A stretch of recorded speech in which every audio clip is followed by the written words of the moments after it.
Of the General Assembly, I have the honor to welcome His Excellency Guillermo Lasso Mendoza, Constitutional President of the Republic of Ecuador, and to invite him to address the Assembly. Mr. President, Excellencies, at the beginning of this year, a young man from Colombia whose name is Mateo was going about his daily student activities in the east of Europe. As many migrant Latin Americans, Mateo was focused on pursuing his dreams. In this case, he was pursuing his medical degree at the National University of Zaporizhia. However, on one day in February, this dream was transformed into a nightmare due to the absurd war of Russia against Ukraine. And while the whole world witnessed with horror the beginning of a war, the dimensions of which hadn't been seen in decades, Mateo actually experienced this in his own flesh. He found himself very close to the most dangerous military actions, and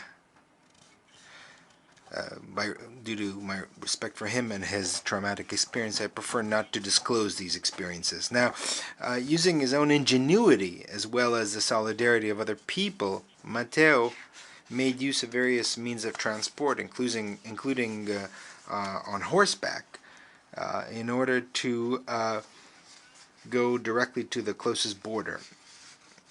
In the meantime, while all this was taking place in Ecuador, we were in the process of establishing a national crisis committee which fulfilled its goal of repatriating 730 Ecuadorian citizens on board of humanitarian flights. On one of these flights, Mateo managed to find a seat. His sister is Ecuadorian, and so that transforms him into part of our transnational family. His Colombian parents today reside in Ecuador thanks to special humanitarian visas that have been issued by our government. But it wasn't just Mateo.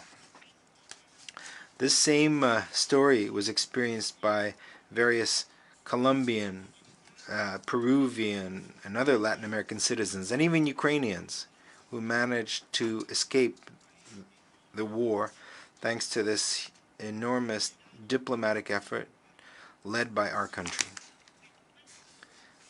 I am telling you all this because if you take away just one message from me, I would like it to be the following: that Ecuador is there to help the world. Ecuador leaves no one behind. And this is why I am sure that the world will not leave Ecuador behind in any of its specific challenges that it faces. Mr. President, Excellencies, when I prepare for these types of events, I usually consult various experts in international relations. They usually mention to me the principles enshrined in the UN Charter, which speaks of sovereign equality of states, of good faith, the peaceful resolution of disputes, territorial integrity, and political independence. It also speaks of the non-use of force to resolve disputes, the full respect for human rights, and I could continue. All these are admirable concepts that throughout almost 8 decades have preserved relative stability that today is being challenged. However, I preferred to begin my intervention by speaking of Mateo, a Latin American student who, as thousands of others, was in Ukraine pursuing his dream. Because those who know me know that I am not a scholar or an academic or an assiduous attendee of international forums. The reality is that most of my life I have cultivated a very simple idea, and this idea is that the only way of generating value is by always in every activity that one carries out, always putting human beings at the center, because it is always in human beings that I place my trust. I place my trust in people. And I am going to tell you precisely why that is important. I want to tell you why I believe that this is vital, not only for a country, but for the construction of a world that is more peaceful and stable. I firmly believe that any institution or political system, whether it is national or international, derives its legitimacy from the well-being that it is capable of creating for its citizens. It shouldn't only base its legitimacy in this, but it should renew that legitimacy daily based on the consent of the people who live in that system. And here, in this great institution, we form a family of nations. And nations, in fact, are themselves families of citizens. And from what happens in each one of our small families depends the well-being of the greater family. Its stability depends on it, and ultimately, its peace depends on that well-being. And you can take these words from someone who today leads a country where in the past marginality and abandonment have been the breeding ground for magic formulas of the most predictable kind of populism. I am speaking of the same populism that then usually drops its mask and shows its true authoritarian face. The same face that, when it is in the government, flirts with dangerous actors that hide beyond the reach of our international institutions in order to create some of the threats that today bring us together and lead us to ask, what do we do with these threats and challenges? Challenges have various aspects, but I will always insist that if we want to make sure that these threats remain far from us, it is necessary to start by clearly pointing to the ugly face of authoritarianism. And for that, we always need to, as we go into going in a circle, we need to return to the source, the same source. We need to create opportunities for people. We need a global order where all citizens feel included, connected, and represented.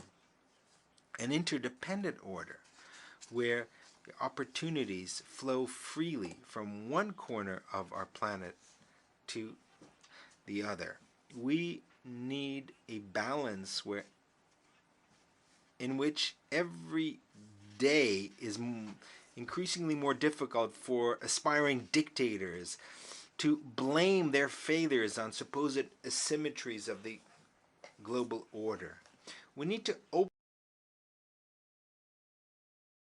to more people, to more citizens, and to never close those opportunities on the pretext of the false notion of sovereignty, which in reality is not sovereignty, but rather arrogance.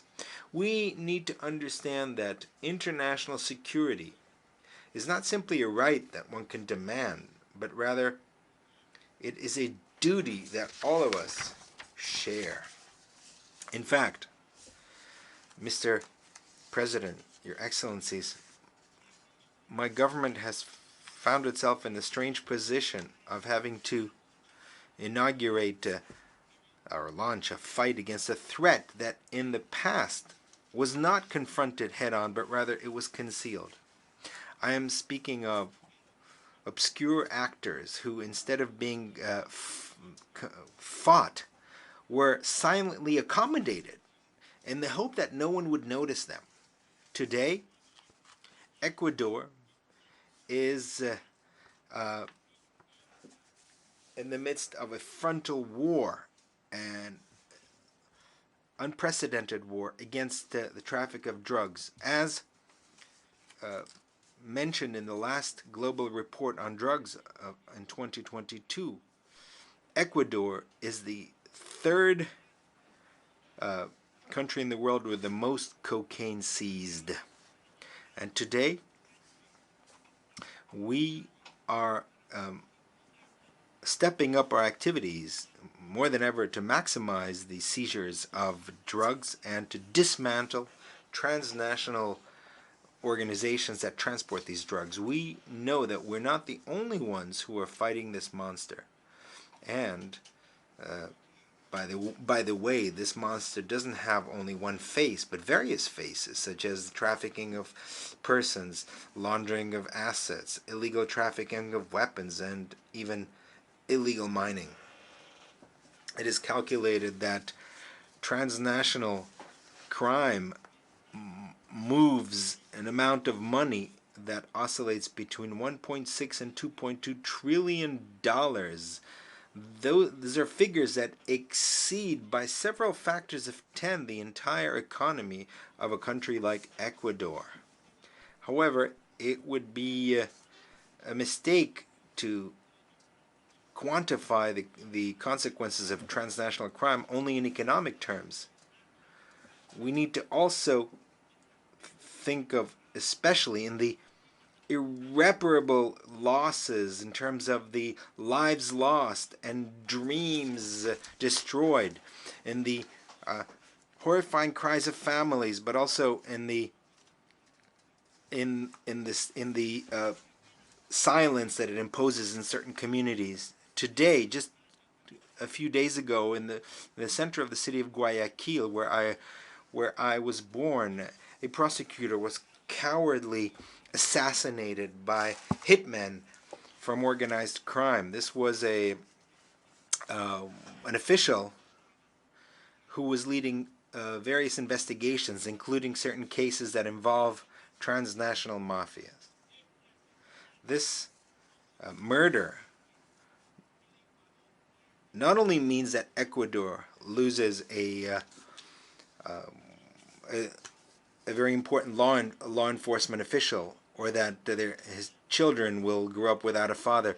It is a murder that leaves us an additional lesson, and that is that transnational crime requires a transnational solution, and that we have two options.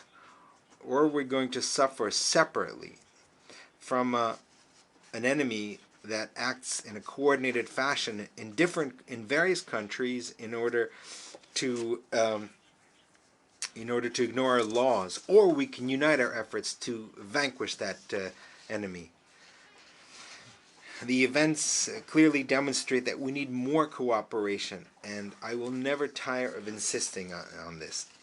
In Ecuador, it's not just with record seizures, but also with the sacrifice of our officials, and that we're demonstrating that we deserve this assistance and this international help to strengthen institutions. And also, these are institutions where these officials are working selflessly. I want to take advantage of this opportunity to work together also to combat against gender violence. In the case of Ecuador, the disappearance of a courageous woman, a lawyer, a mother, and daughter should be the symbol of this challenge, of the challenge of combating against violence against women. Ecuador has demonstrated that we're there for the world. The world can count on us, and I'm sure that the world will support us and help us in these challenges. Human in the area of human mobility, we have taken decisions that have been applauded these days. We're not only maintaining our long trajectory as a transit country, a country that welcomes and is a refuge for migrants, but also traditionally we have been one of the biggest host countries of refugees in the entire Western Hemisphere. But beyond simply welcoming refugees, I want to refer to the treatment that those citizens receive when they enter our country. In Ecuador, we make special efforts to ensure, to guarantee the rights, and especially, more importantly, the integration of migrants, particularly when we're talking about families whose countries of origin do not offer alternatives of a better life, and these people have no other option other than to flee. For example, 500,000 Venezuelans who today live in Ecuador. We're one of the three main destinations for migrants from this country, and in spite of our budgetary difficulties, we provide assistance to this population with healthcare, education, and other social services. We have also begun a long process of regularization of their status. Just think, Mr. President, what this means in a small country such as ours. Now, think about the impact of a population of that size would have on each one of your countries. This is why I repeat, Ecuador is there for the world. The world can count on Ecuador, and I know that the world will support us with this plan for regularizing the status of our Venezuelan brethren who have had to flee their country. I have the firm hope that this will be the case. But it's not just that. Ecuador is also fulfilling its responsibility in the climate crisis as a country that is the emitter of greenhouse gases. We represent barely 0.18% of global emissions, and yet, without the need to wait or the need to suggest to us, my government took the decision to convert Ecuador in the first country in Latin America and the fourth in the world to adopt a cross-cutting policy towards environmental transition, including creating a special ministry for this. And this is not merely an issue of how much a country has industrialized in the past, but rather how much a country can contribute in the future. This is why almost a year ago, in the framework of the conference, the climate conference in Glasgow, I announced the creation of a new marine reserve called Hermandad, or Brotherhood, in the Galapagos Islands, which increased by 60,000 square kilometers the protected area of this natural heritage site of humanity. That same year, this was further complemented with the signature of a declaration for the preservation and management of ecosystems included in the marine corridor of the East Tropical Pacific. This was we signed this together with my colleagues from the presidents of Colombia, Costa Rica, and Panama, to provide a new dimension and political impetus to the goals of the marine corridor. Thus, we are opening new opportunities for cooperation, financing, and technical assistance for the conservation not only of Ecuadorian biodiversity or regional biodiversity, but rather global biodiversity. But we're more ambitious. We're looking beyond that. it's in this same very institution where we have promoted the mandate of the General Assembly on the environment in order to negotiate a future treaty on the plastic pollution. And so, in the area of environmental conservation, Ecuador is also there for the world. Mr. President, in each one of the topics I have mentioned here, in each one of these challenges and uncertainties that the future holds before us, Ecuador supports a conviction that we need to find the responses within ourselves. In our understanding that we as human beings share this planet Earth. And what we have in common is much bigger than what divides us, what separates us. And in fact, it could happen that we are not even aware that we have in our hands keys to solve problems that other nations or other individuals are confronting. In fact, that is what happened with Mateo, the student that we managed to transport from Ukraine. If on each challenge we apply that form of thinking, if we dare to tackle each threat from a common position, we will go much farther. For example, take the food crisis, which today has been aggravated by the conflict in Ukraine, and that has meant the worsening of malnutrition in various countries. International figures speak of 52 million children younger than 5 years of age that today suffer malnutrition. 17 million suffer from acute malnutrition, and 155 million suffer from stunted growth. In Ecuador, this problem affects some 30% of children younger than 2 years of age, and in the most tragic cases, in some of our poorest provinces, the figure is above 35% of malnutrition. To confront this problem, my government has been a pioneer. We have created a technical secretariat. It's called Ecuador Develops Without Child Malnutrition, and I have set a very clear goal for my term: reduce during my term of government by 6 percentage points the malnutrition of children, and we have ensured the participation of civil society, academia, the private sector, and local governments in these efforts. And however, we can certainly do even more.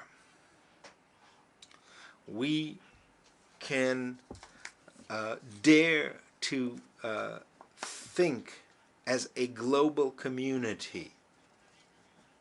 I won't be revealing any kind of secret to you if I tell you how fertile is the land in Ecuador, how productive our land is.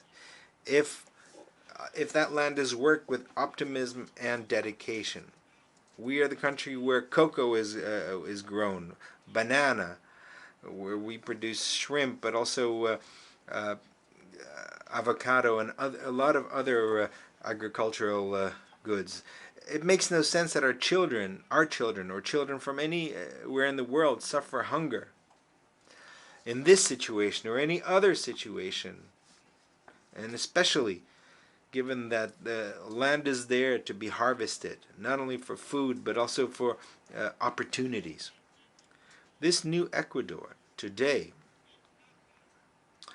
represents advantages that could serve not only to ease hunger, but also to create this world that is more stable and peaceful that I mentioned, where citizens are included on every single day, feel more included through the creation of opportunities. That is the world that I see. That is the world that today we are proposing to you from Ecuador. Lastly, Mr. President, Your Excellencies, former Secretary General of the UN, Ban Ki-moon, said peace is a form of being, of relating to others, of living on this planet. It cannot be decreed only through treaties. It must be nourished with rights and the abilities and skills of every single individual. End of quote. I believe that in very few words that encapsulates the spirit of what I've tried to say, and I will take this opportunity to express the support of Ecuador for the efforts of the Secretary General, the current Secretary General, Antonio Guterres. I would like to, in conclusion, thank everyone for the overwhelming support for the election of my country as a member of the Security Council for the period 2023-2024. Our participation will take place in a context in which humankind is experiencing a period of uncertainty and unprecedented challenges. But you can always be certain that, as we have always done, Ecuador will be there, fulfilling its duty to the world. We will conduct ourselves with coherency and transparency, with an emphasis on supporting humanitarian assistance and peacekeeping operations, on the protection of civilians in situation of armed conflict, on the agenda of women, peace, and security, on the fight against arms trafficking, and always addressing emerging challenges in the context of sustaining peace. In all this, and each decision, and each effort at mediation, and each opportunity to contribute to the stability and peace of our planet, you can be certain, Mr. President, Your Excellencies, that Ecuador will be there for you and for your citizens. Ecuador will be there for the world. Thank you very much for your kind attention for this intervention. May God bless us all.